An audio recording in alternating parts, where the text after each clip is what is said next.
नमः शुद्धेभ्यः। ओम नमः शुद्धेभ्यः। नमः श्री वर्धमानाय निर्धूत कलिलात्मने सालोकानां त्रिलोकानां यद विद्यादर्पणायते। अहिंसा परमो धर्म की, महावीर भगवान की।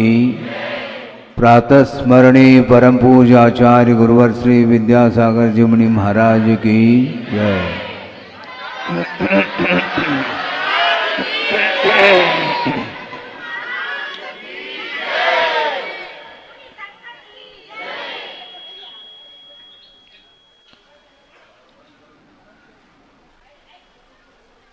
वैसे जैन परंपरा के अनुरूप नवीन वर्ष आपको ज्ञात होना चाहिए। वीर निर्वाण संवत माना जाता है। वहाँ से नवीन वर्ष प्रारंभ हो जाता है दिवाली के दिन से। प्रारंभ हुआ है तो एक एक पल व्यतीत होता हुआ वह पूरा वर्ष निकल जाता है, रुकता नहीं। समय अर्थात काल एक ऐसी वस्तु है, वह रुकती नहीं। वह वस्तु निरंतर प्रतिपल वह आगे बढ़ता चला जाता है। इसलिए सूर्य उदित हुआ है, वह समय पर अस्ताचल की ओर जाएगा। पश्चिम की ओर वह अस्त को प्राप्त होता है और पुनः पूर्व दिशा से वह उदित होता है।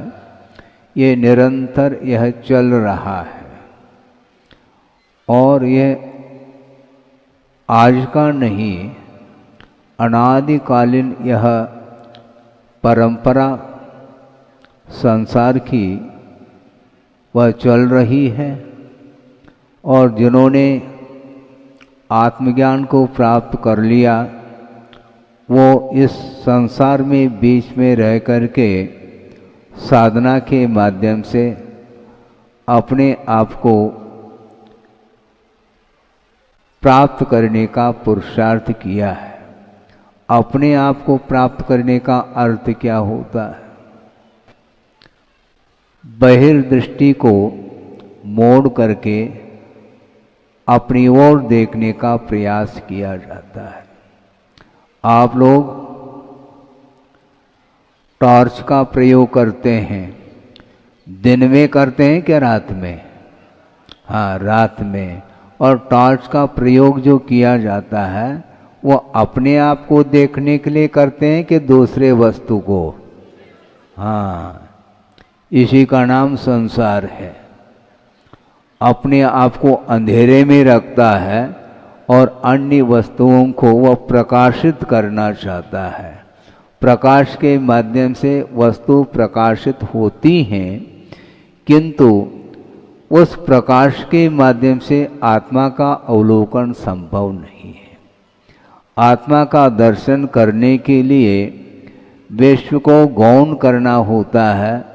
मात्र अपना क्या स्वरूप है उस ओर ध्यान देना पड़ता है। एक छोटा सा प्रसंग आपके सामने रख करके इस विषय को पूर्ण करना चाहता हूँ। वह ये है, एक परिवार है और परिवार अच्छा बड़ा परिवार है और उसमें 6 बच्चे हैं। सुन रहे हैं आप? हैं। और सबसे छोटा भी है, क्योंकि बड़े हैं तभी छोटे का है। ये सापेक्ष है। छोटा है तो कोई न कोई बड़ा होना चाहिए, और एक ही है तो क्या बड़ा और क्या छोटा।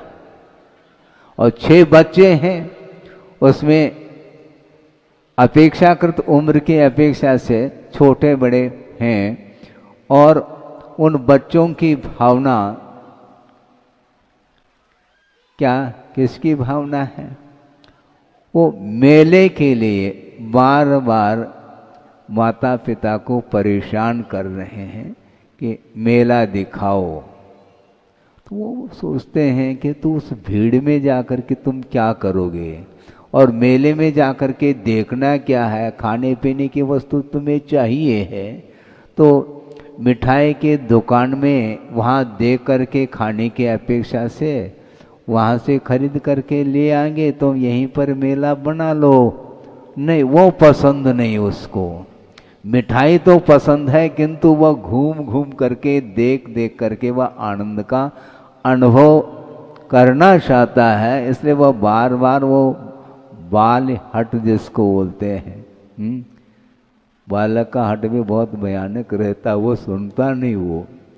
हाँ, और बार बार परेशान करने से माता पिताओं ने सोचा कि ठीक है, बच्चों की जो भावना है उसको भी पूर्ण कर ली जाए, और स्वयं को भी कुछ खरीदना है, मुख्य तो उनको खरीदना है, और उस हेतु उन बच्चों को लेकर के जा रहे हैं। और जाते समय ये पूर्व में ये सूचना दी गई बच्चों के लिए, देखो बहुत भीड़ है, इससे भी ज़्यादा भीड़ ध्यान रखो। हाँ, और वहाँ जाएंगे तो बिल्कुल घूम जाओगे तो मुश्किल हो जाएगा, इसलिए एक दूसरे के हाथ को पकड़ करके चलना है, ये प्रशिक्षण दिया गया। और उसी प्रकार वो जा रहे हैं, और जो सबसे छोटा बालक था उसको गोद में ले रखा है माँ ने, और गए और मेले का वह आनंद लिया, दृश्य देख लिया, खेल खिलौने आदि आदि और मिठाई आदि खरीद करके खा पी करके वापस लौटना है।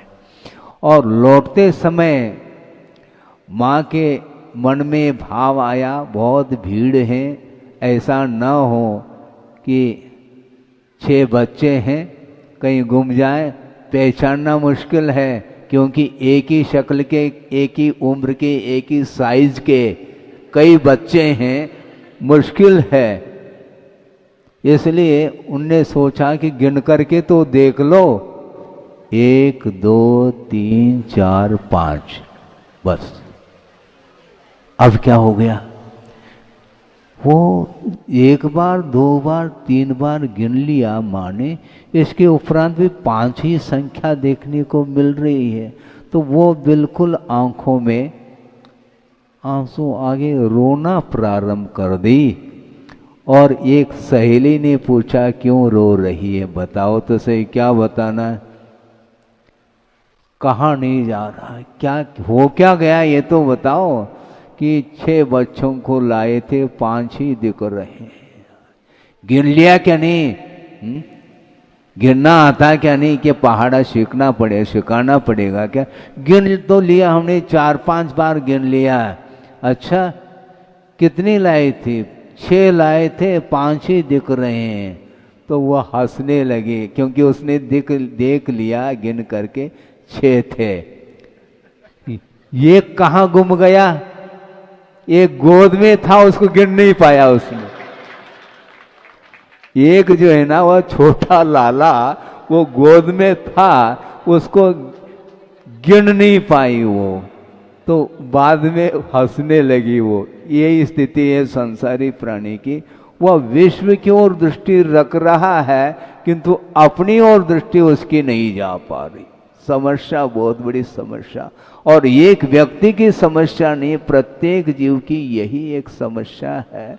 उस समस्या का हल करने के लिए हमें ये चाहिए, टॉर्च का प्रयोग पर वस्तु के ऊपर प्रयोग न करो, किंतु ज्ञान रूपी टॉर्च का प्रयोग अपने आत्म तत्व के अवलोकन करने के लिए करना चाहिए।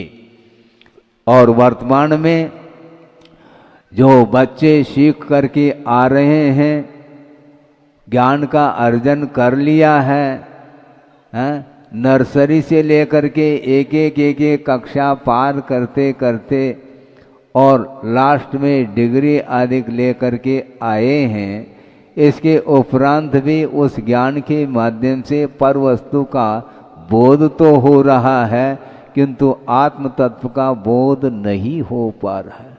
दुनिया में बहुत सारे ऐसे वैज्ञानिक होंगे, अपने अपने क्षेत्र में आविष्कार कर रहे हैं, नित नए संसाधन आप लोगों के सामने देखने को मिलती हैं। जैसे मोबाइल लेकर के हाथ में लेकर के बैठे हैं, थोड़ा हाथ से नीचे रख दो तो ज़्यादा अच्छा है, सुनने में आ रहा है। हमने क्या बोला शायद संभव है उस कहानी उस किस्से को तो आपने ध्यान में रखा, किंतु वह किस लिए वह कहानी सुनाई जा रही ये बोध नहीं हो पाता। धर्म श्रवण करने के लिए बैठे हैं और उसमें उपयोग आपका जा रहा है, इसको बोलते हैं मेला। मेले में ऐसा ही होता है, अपना आत्म तत्व हम भूल जाते हैं और ये रूटीन है। चाहे वह छोटा बालक हो चाहे वह वृद्ध हो, सारे सारे एक ही लाइन में खड़े हैं। संस्कार ही इस प्रकार के हैं, अब क्या कहा जाए, बहुत कठिन होता है।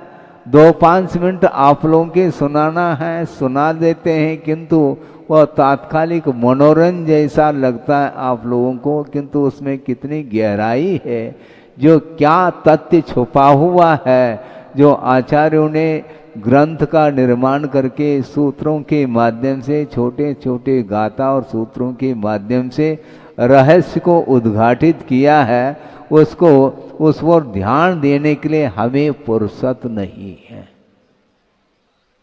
है? आप सब सामने बैठे हैं, हाँ सामने बैठे, आप लोगों का मुख मेरी ओर है, किंतु आपका मन किस ओर है इसको पकड़ना बहुत कठिन है। आप बैठे हैं शरीर से, किंतु आपके मन में क्या विचार चल रहा है, किस ओर आपका ध्यान है, यह मेरे बुद्धि का विषय तो नहीं बन सकता। प्रत्येक व्यक्ति के पास मन है और उस मन के माध्यम से वह अनेक प्रकार के विकल्पों में उलझा हुआ उसका मन है। इसलिए अपना आत्म तत्व का क्या स्वरूप है उससे वह वंचित हुआ है। आत्मबोध करने के लिए पर वस्तु से अपने आप को मोड़ना पड़ेगा। नदी बहती है पूरब से पश्चिम की ओर, किंतु उसको मोड़ना है, दिशा को मोड़ने के लिए आसान नहीं होता। बड़े बड़े डैम बोलते, हाँ, बांध, उसको बांध के द्वारा उस पानी को, उसका जो रुख है, उसके जो बहाव है, उसकी दिशा को चेंज करने के लिए ये आयाम होता है। उसी प्रकार अनादिकाल से आपका जो उपयोग है वह अन्यान्य पदार्थों को प्राप्त करने के उद्देश्य से उलझा हुआ है, और ये सारे सारे विकल्प कभी भी शांत नहीं होते। एक विकल्प हुआ किसी वस्तु को प्राप्त करने के लिए, और मान लो वह पुण्य के वजह से वह वस्तु मिल भी जाती है, तो अगले क्षण में दूसरा विकल्प और खड़ा हो जाता है। इस प्रकार लहर की भांति एक के बाद इस प्रकार विकल्प उत्पन्न होते रहते हैं, और जिन विकल्पों के माध्यम से संसार का ही एकमात्र निर्माण होता है। इसलिए जितने भी असत विकल्प हैं उनसे अपने आप को ऊपर उठा करके सत विकल्प की ओर ध्यान देने की आवश्यकता है। सच्चे देव गुरु शास्त्र की उपासना के माध्यम से जो परिणामों में निर्मलता आती है वो सारे सारे सत विकल्प के कोटि में आते हैं, जो कि वो सारे सारे विकल्प आपके लिए ऊपर उठाने में कारण सिद्ध होते हैं। संसारी प्राणी संसार रूपी सागर में डूब रहा है, डुबाने वाला कौन है? कौन डूब रहा है? आप पार होना चाहते हैं? हाँ, होना चाहते हैं महाराज। काय से पार होना है? नाव से, जहाज से। किंतु हम पूछना चाहते हैं, जहाज के द्वारा समुद्र को पार किया जा सकता है, नाव के माध्यम से नदी को भी पार किया जा सकता है, लेकिन लेकिन का अर्थ क्या, यदि वह नाव पत्थर का है तो फिर पार न स्वयं पार हो पाएगा न आपको पार करा पाएगा। इसलिए उपल नाव अर्थात पाषाण निर्मित जो नाव है उसमें बैठ करके वह भव समुद्र को पार करना चाहता है, यह न भूतो न भविष्यति है। इसलिए पंच परमेष्टि का सहारा लोगे वही जहाज है और भव समुद्र से पार होने के लिए एकमात्र कारण शुद्ध होते हैं। इसलिए नया वर्ष है महाराज, आप कुछ तो हमारे लिए परोसो हैं।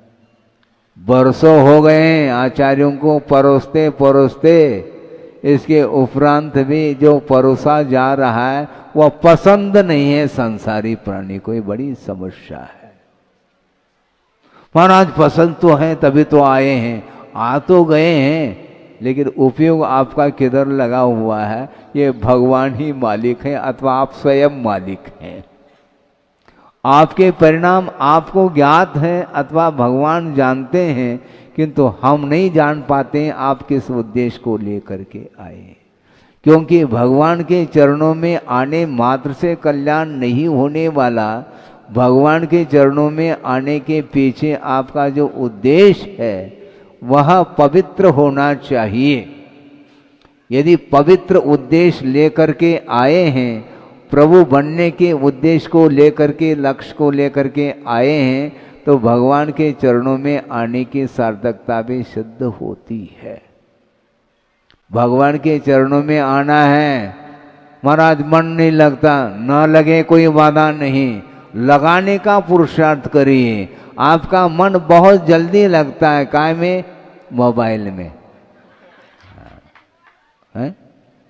बिल्कुल उसको नीचे नहीं उतारते। जिस प्रकार गोद का लड़का गोद में रहता है उसी प्रकार उसको सुरक्षित रखते हैं, कहीं मेले में वो मोबाइल गुम न जाए। ये समस्या है। उसके माध्यम से आप किसका अवलोकन करना चाहते हो? वो पूरा का पूरा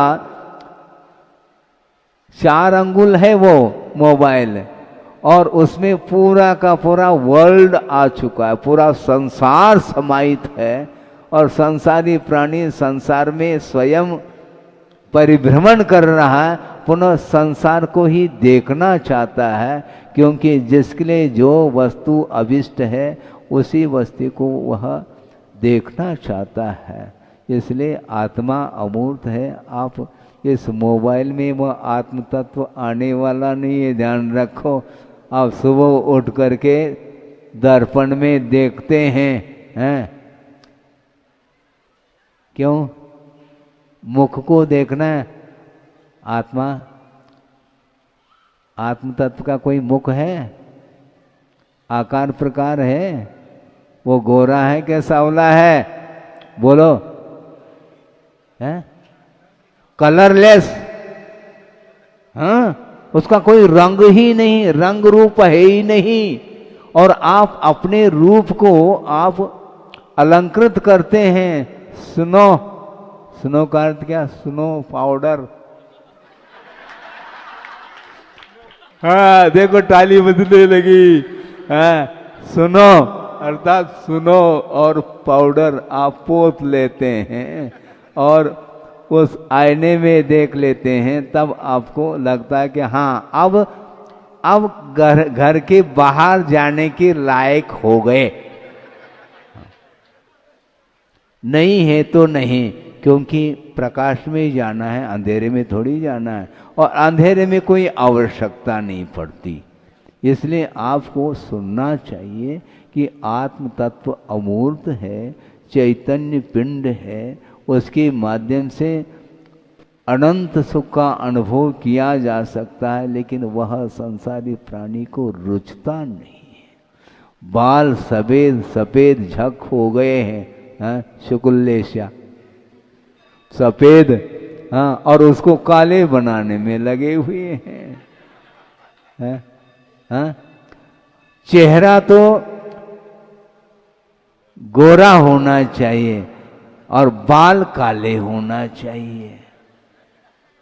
विपरीत है सब, हैं? मुंह काला हो जाए तो पसंद नहीं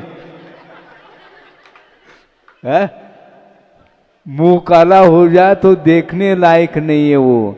हाँ, मुंह काले का अर्थ क्या समझ गया? काले रंग से नहीं, मान लो किसी का इंसल्ट हो गया तो मुंह काला हो गया, वो देखने लायक नहीं रहा, वो बदनामी हो गई, बेइज्जती हो गई।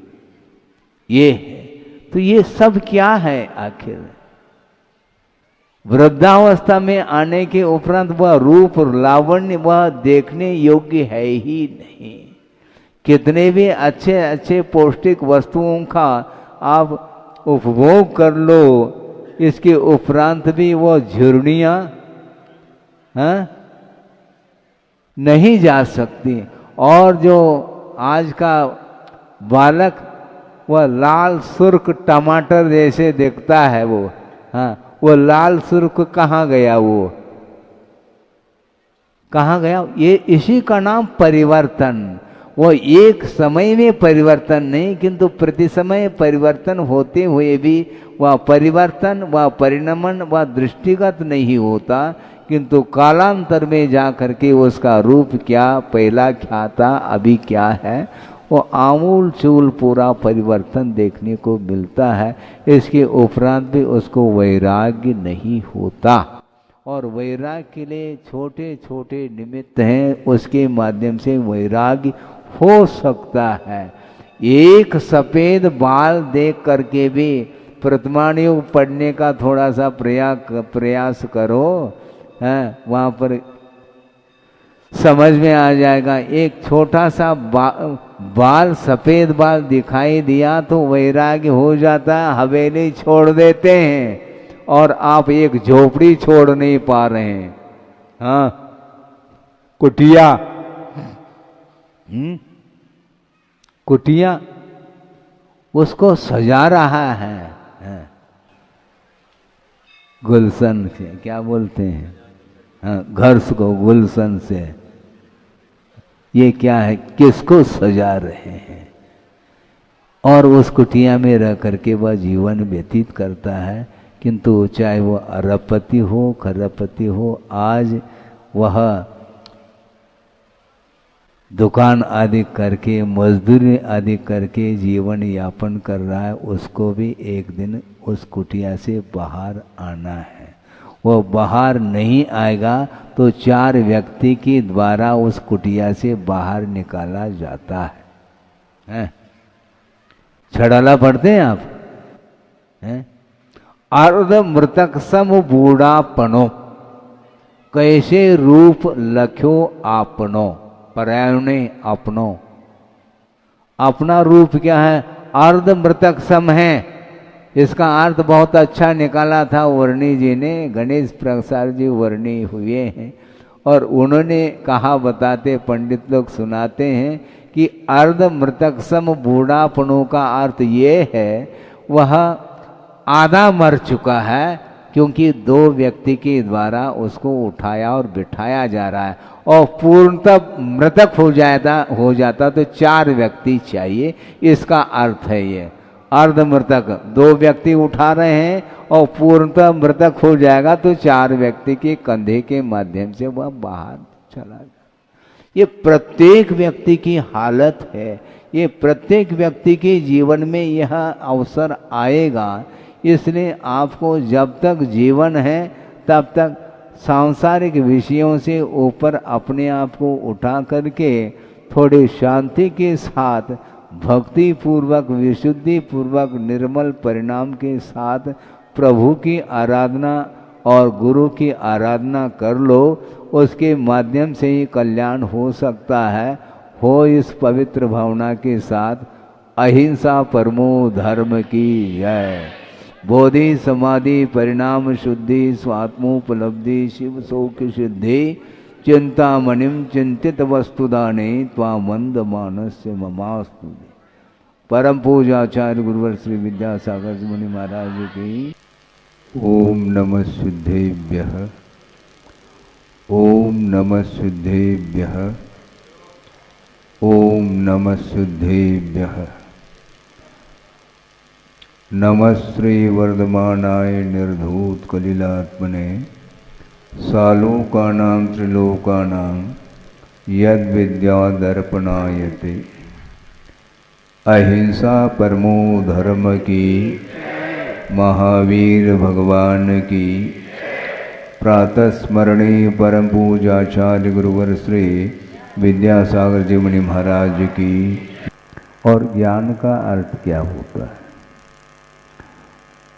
संसार में अनंतानंत जीव हैं और प्रत्येक जीव के पास वह चैतन्य गुण विद्यमान है, जिस चैतन्य गुण के माध्यम से ही सुख दुख का संवेदन भी होता है और वस्तु का स्वरूप का बोध भी होता है। ज्ञान का अभाव नहीं हुआ, ज्ञान में न्यूनता आई।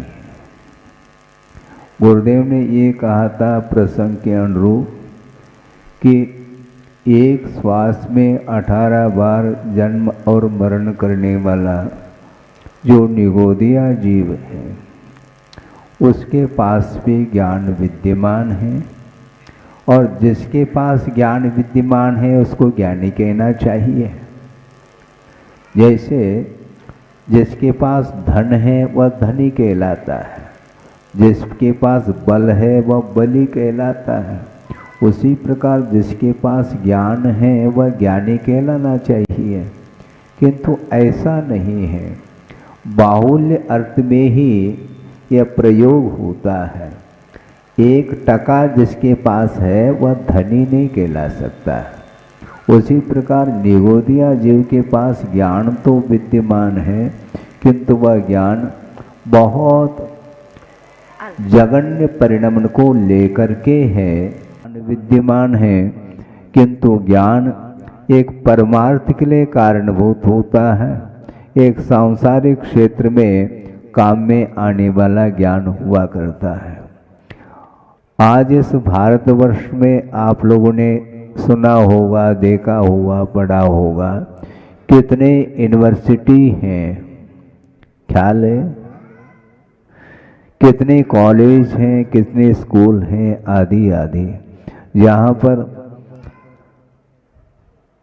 विद्या अध्ययन करने के लिए आप लोग अपने बच्चों को भेज देते हैं और वह पढ़ कर के कुछ ही सालों में अनेक प्रकार की डिग्री लेकर के आते हैं। उसके बाद भी आत्मबोध नहीं हो पाता। भौतिक क्षेत्र संबंधी जो ज्ञान है वह लौकिक क्षेत्र में ही उसका उपयोग होता है। उस ज्ञान के माध्यम से संसार का ही विकास होता है। परमार्थ का विकास किसके द्वारा होता है? सम्यक ज्ञान के द्वारा ही मोक्ष मार्ग में हम आगे बढ़ सकते हैं। इसलिए दिशाबोध देव ऐसा आपने कहा, दिशा भी है और बोध भी है। बोध आपके पास नहीं है ऐसा नहीं कह सकते। किसी ने कहा महाराज हम तो अज्ञानी हैं, ऐसा कहाँ, ऐसा आप क्यों कह रहे हो? मेरे पास ज्ञान नहीं है, इतना तो ज्ञान है।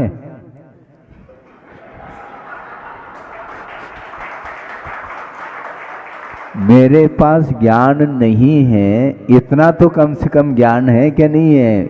इतना ही पर्याप्त है, धीरे धीरे बढ़ेगा। वो 0 वाट का जो बल्ब होता है उसके माध्यम से भी प्रकाश मिलता है, उतने में आप काम कर लेते हैं।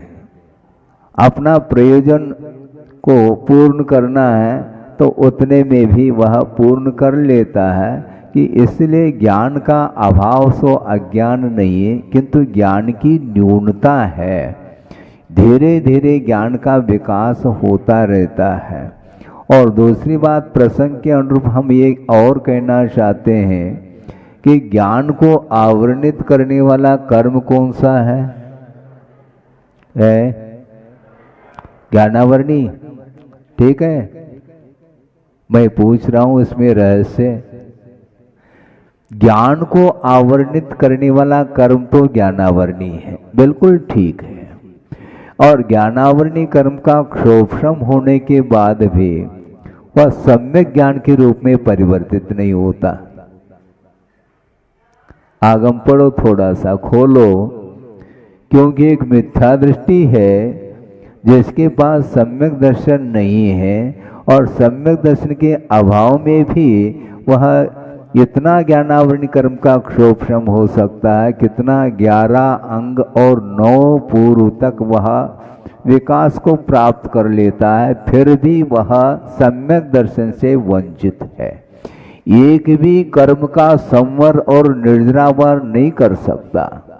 तो ऐसी स्थिति में संवर और निर्जरा जिसके माध्यम से, जिस ज्ञान के माध्यम से हो, वही सम्यक ज्ञान माना जाता है।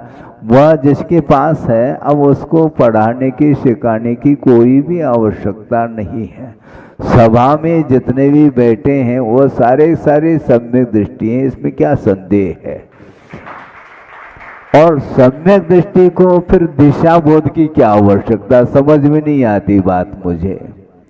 अपने आप को आप सम्यक दृष्टि भी घोषित करो, और महाराज हमें कुछ बोध दो। बोध किसको दें?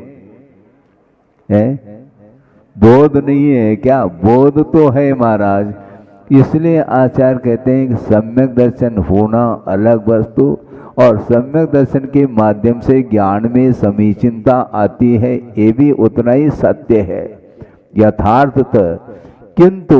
किंतु का अर्थ यह है कि सम्यक दर्शन के सद्भाव में, सम्यक ज्ञान के सद्भाव में भी यदि असंयम की भूमिका चल रही है, फिर वह उसके लिए फिर बोध देने की आवश्यकता पड़ती है।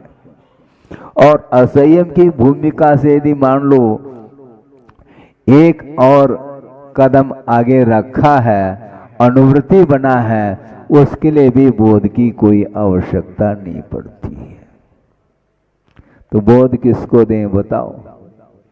और शोध की बात करना चाहते हैं आप, बोध तो रखो। अर्थ ये है मात्र ज्ञानावरणी कर्म का क्षोभम होना पर्याप्त नहीं, किंतु ज्ञानावरणी कर्म के क्षोभम के साथ साथ एक और आवरणी कर्म है जो ज्ञान को आवरणित करता है। हाँ, ज्ञान को आवरणित कर रहा है महाराज। ये कोई नई बात तो नहीं कह रहे हैं आप? नई बात नहीं कह रहा हूं।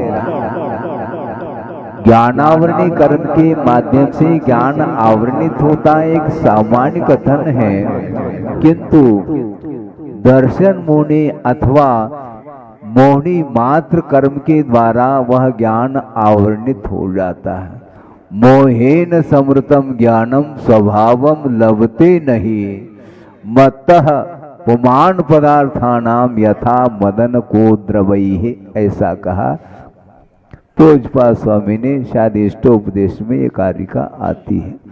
मोह से आवरणित हो जाता है तो सम्यक ज्ञान साइड में रह जाता है। दर्शन मुनि का क्षोभम हुआ, सम्यक दर्शन उत्पन्न हो गया।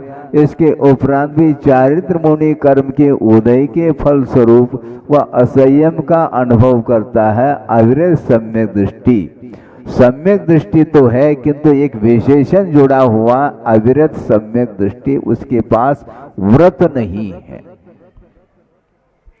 इसलिए वह असंयमी माना जाता है।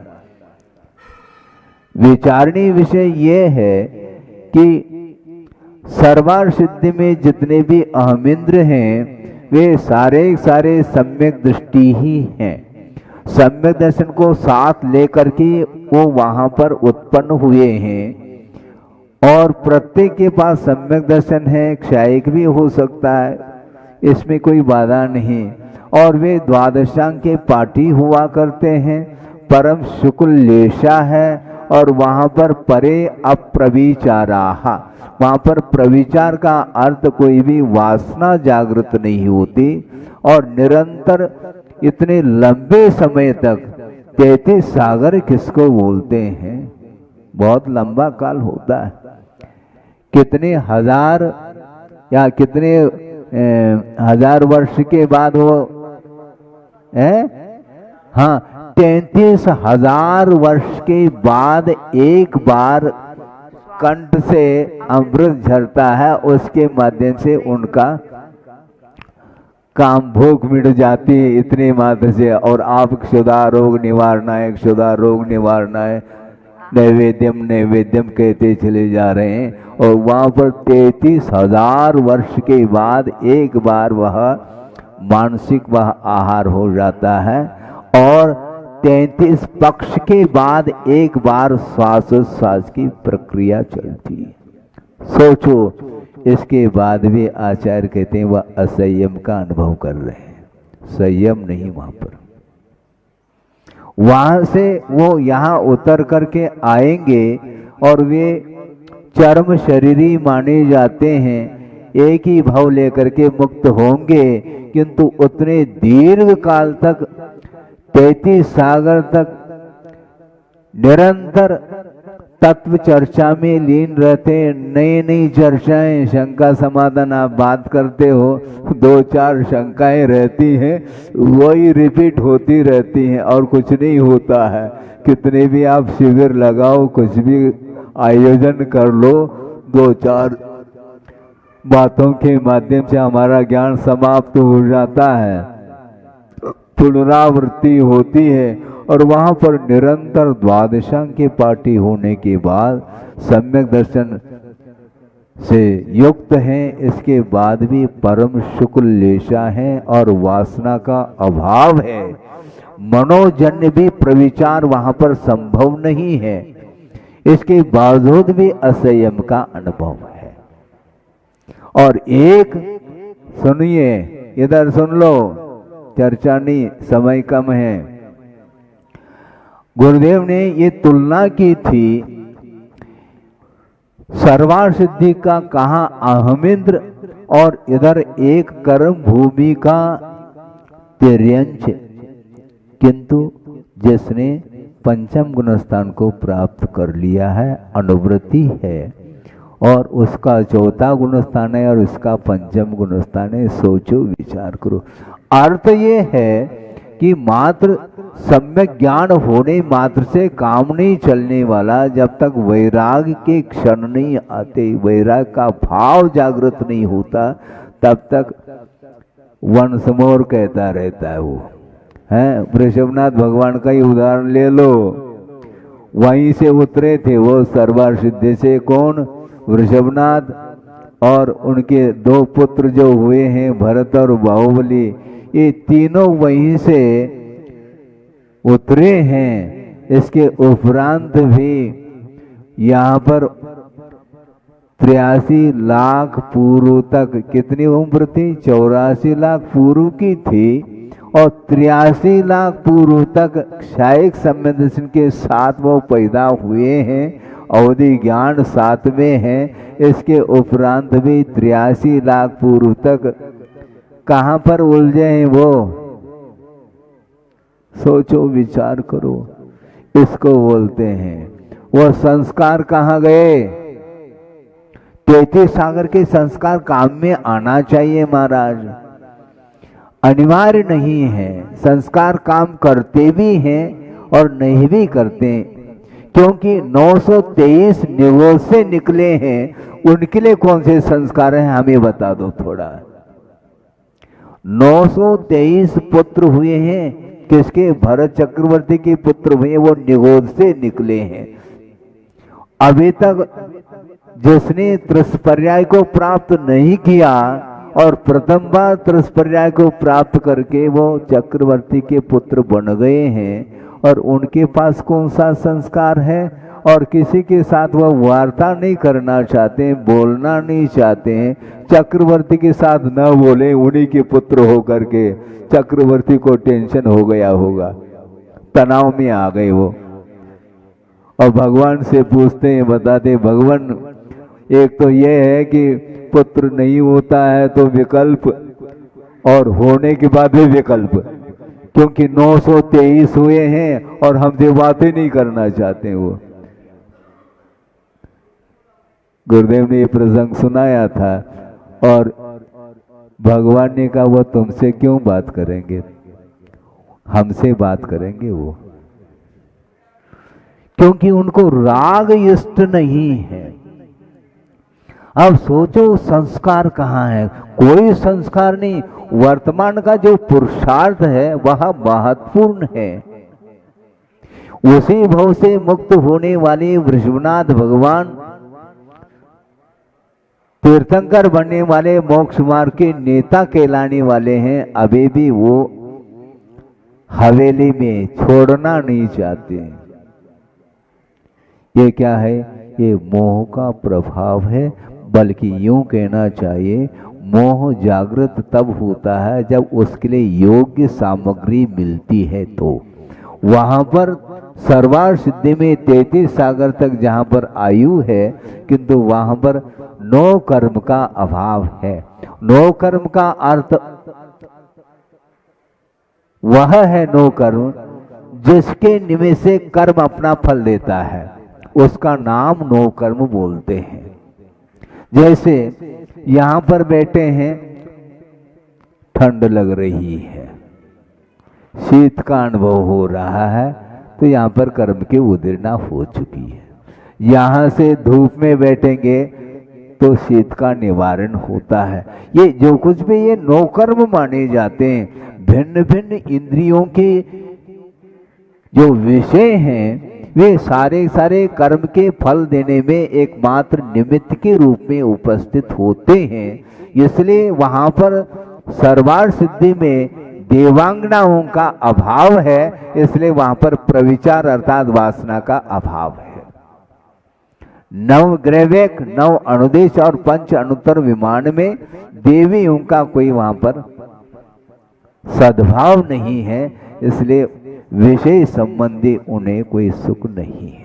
उससे बढ़कर के सुख है, यह अलग वस्तु, किंतु नो कर्म नहीं मिलता। इसलिए वहां पर आसानी से सुकुल्यशा भी है और वासना का अभाव भी है, किंतु जहां पर नो कर्म विद्यमान हो वहां पर संयम की बड़ी आवश्यकता होती है। और 83 लाख पूर्व तक वृषभनाथ भगवान विषयों में उलझते रहे, जबकि मोक्ष मार्ग के नेता बनेंगे और हम और आपके लिए उपदेश देंगे। और उपदेश का प्रभाव भी तभी पड़ता है जब उसका अनुकरण करता है। चारित्र के अभाव में मात्र ज्ञान के माध्यम से कोई प्रभाव पड़ता नहीं, क्योंकि ज्ञान तो प्रत्येक व्यक्ति के पास है। आपके पास भी सम्यक दर्शन है, सम्यक ज्ञान है। इसके उपरांत भी विषयों से ऊपर उठने के लिए, चारित्र को अंगीकार करने के लिए राग का अभाव किया जाता है। राग द्वेष निवृत्ति चरणम प्रतिपद्यते साधु। साधु का अर्थ मुनि नहीं लेना, साधु का अर्थ मुमुक्षु भव्य जीव लिया है। वह चारित्र को अंगीकार करता है। क्यों अंगीकार करता है? राग द्वेष निवृत्ति कहा। राग द्वेष की निवृत्ति के लिए ही चारित्र को अंगीकार किया जाता है। एक सज्जन आए, साथ में उसका लड़का भी है। महाराज इसको समझाओ, ये बहुत मानता नहीं, कषाय करता है, क्रोध करता है। अच्छा, क्रोध करता है तो आप नहीं करते मतलब, इसको आप समझाओ महाराज। और क्या बोलता है महाराज, ये आपका ही है। अच्छा, हमारा है तो रख लो यहाँ पर। नहीं नहीं फिर नहीं नहीं क्यों?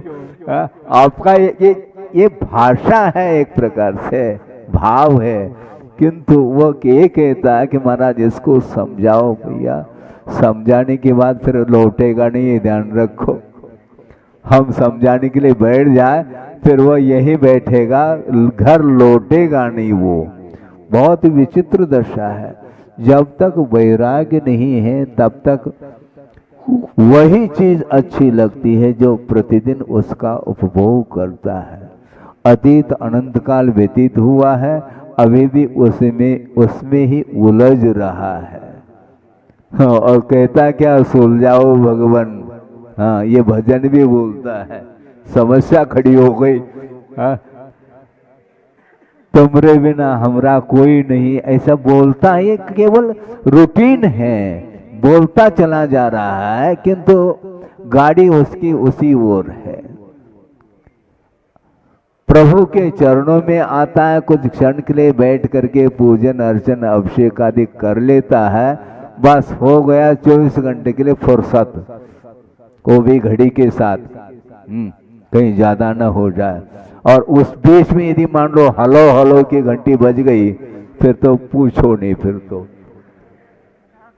निराकुल भाव के साथ धार्मिक क्रियाओं को भी करने के लिए आपको फुर्सत नहीं है। भारी समस्या है, अन्यथा न ले, लेकिन वस्तुतः यह बहुत स्तर, धर्म का जो स्तर है वह बहुत नीचे स्तर गिरता चला जा रहा है। भगवान के सामने भी दर्शन कर रहा है और इधर देखता है कैमरा की ओर, ये स्थिति है। आहार देने के लिए खड़ा है, यूं करता है। एक बार की बात प्रसंग सुनाई दूं तो ज्यादा अच्छा, क्योंकि किसी भी प्रकार से समय तो व्यतीत करना है हमें भी।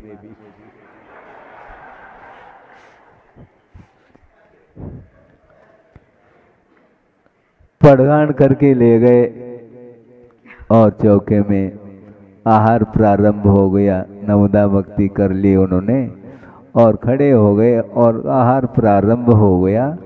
और जब अंजलि हमने यूं किया तो उनका हाथ इधर जा रहा था, तो हमने सोचा कि दिखाई थोड़ी रोशनी कम होगी ऐसा लगता है।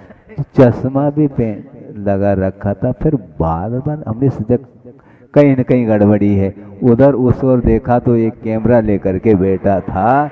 आहा, तो ये स्थिति थी, दृष्टि उनकी उधर थी, इसलिए यूं जा रहा था हाथ।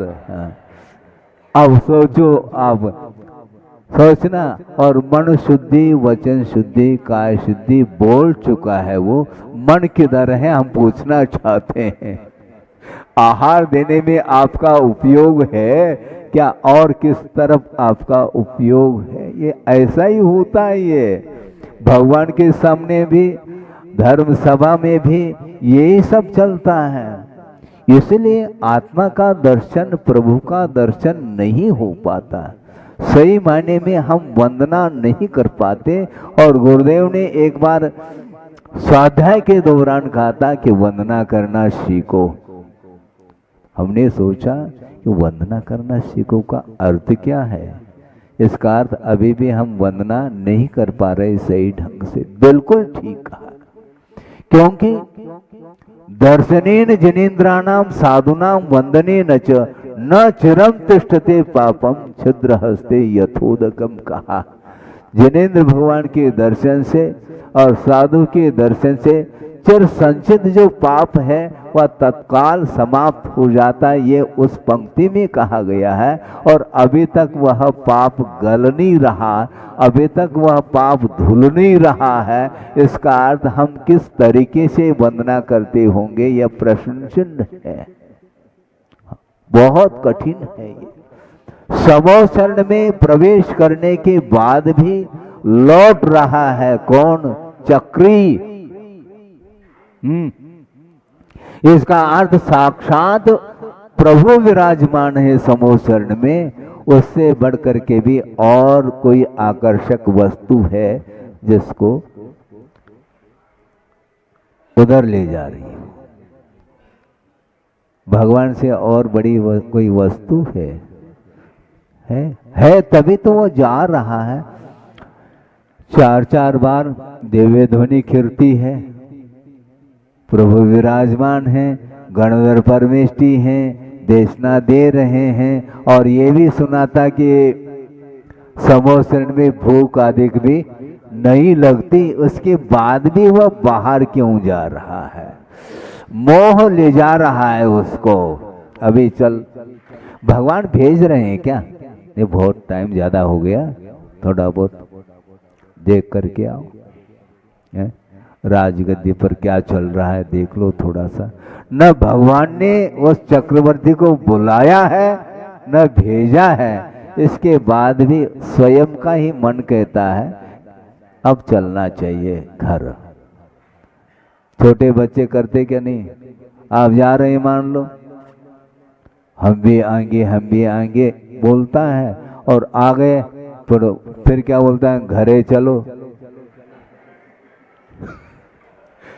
ये चालू हो जाता है, वहां मन नहीं लगता, यहाँ आने का मन होता है, यहाँ ले आए तो वहां जाने का मन होता है। उसी प्रकार आप लोगों की भी दशा नियर अबाउट वही है, ज्यादा नहीं है, क्योंकि बच्चे थोड़े ज्यादा करते हैं, आप थोड़े समझदार हो गए, लेकिन गुरुदेव कहते हैं समझदार ही मझदार में है। बहुत कठिन काम है। इसलिए संक्षेप में हम इतना ही कहना चाहते हैं कि ज्ञान होना अलग वस्तु, किंतु सम्यक ज्ञान के उपरांत भी जब तक असंयम की भूमिका में हम रहते हैं तब तक हमें राग ही अच्छा लगता है। वीतराग भाव ज्यादा देर के लिए अच्छा नहीं लगता। थोड़े बहुत सुनाओ महाराज। अच्छा, थोड़ा भी और बहुत भी, दोनों बातें कह दी आपने। थोड़ा बहुत सुनाओ तो थोड़ा बहुत ही हम सुनाने के लिए बैठे हैं। बहुत ज़्यादा सुनाते सुनाते पूरा युग निकल गया, पूरा जीवन समाप्ति की ओर है। अभी भी हम सुनाने के और सुनने के मूड में हैं, वो ठीक नहीं। गुरुदेव ने ये कहा था ज़्यादा नहीं समझाना, थोड़ा बहुत समझा दो बस। ज़्यादा समझाने में, क्योंकि कितने बार समझाना है। वही आत्मा का स्वरूप है, वही सम्यक ज्ञान है, वही मोक्ष मार्ग है, वही सात तत्व है, और कोई तत्व है ही नहीं है। क्या चर्चा करें। इसलिए वस्तुतः कि स्वाध्याय करते समय, अन्य और भी जो धार्मिक अनुष्ठान आदि करते समय भिगाव आना चाहिए। केवल औपचारिकता ठीक नहीं, मनोरंजन ठीक नहीं। मनोरंजन में युग लगा हुआ है। एक बार की बात है, एक महाराज के लिए कहा आचार्य महाराज ने, आज तुम प्रवचन कर लेना। नेमावर की बात है। गए और अच्छे मौलिक चिंतन के साथ अध्यात्म परक उन्होंने प्रवचन किए। एक व्यक्ति ने भी ताली नहीं बजाई, और दूसरे दिन एक महाराज को और पहुंचाया, और थोड़े बहुत उन्होंने चुटकुले वगैरह सुना दिए तो ताली के ऊपर ताली बज रही थी। इसका अर्थ यह है कि आपको, आपकी इच्छा क्या है। अध्यात्म रुचता नहीं, बहुत गरिष्ठ है वो एक्चुअल में, वो ऊपर से जाता है। हाँ, सिद्धांत है, अध्यात्म है, चारित्र की कोई बात है, ये वो सोर मन नहीं जाता, किंतु राग आवश्यक है उसको। ऐसा लगता है कभी कभी ज़्यादा जो वीतरागता की चर्चा करने लग जाए तो उसको सफोकेशन जैसा हो जाता है, उसको घुटन जैसी होती है कि ये समाप्त हो जाए तो कब थोड़े बहुत हैं मिर्च मसाला है? वो अच्छा लगता है उसको। अठप्रहरी घी के माध्यम से जो मिष्टान या पकवान बनाया गया है, मिठाई आदि बनाई गई है, वह इसको नहीं रुच पाता। और क्या रुचता है? चाट पकौड़ी जो ठेले पर ले जाते हैं तो वह उस ओर वह उसका मन होता है। चाट का अर्थ क्या होता है? चाटना है उसको, और कुछ नहीं है। उसमें क्या स्वाद है समझ में नहीं आता, लेकिन वही रुचता है। उसी प्रकार प्रवचन बहुत कम रुच पाता है, और अन्यान्य वस्तुएं उसको रुचती, यहाँ तक कि टाइम पास करता है संसारी प्राणी। हमने सुना है, देखा तो है ही नहीं, ना हमने वह कार्य किए हैं।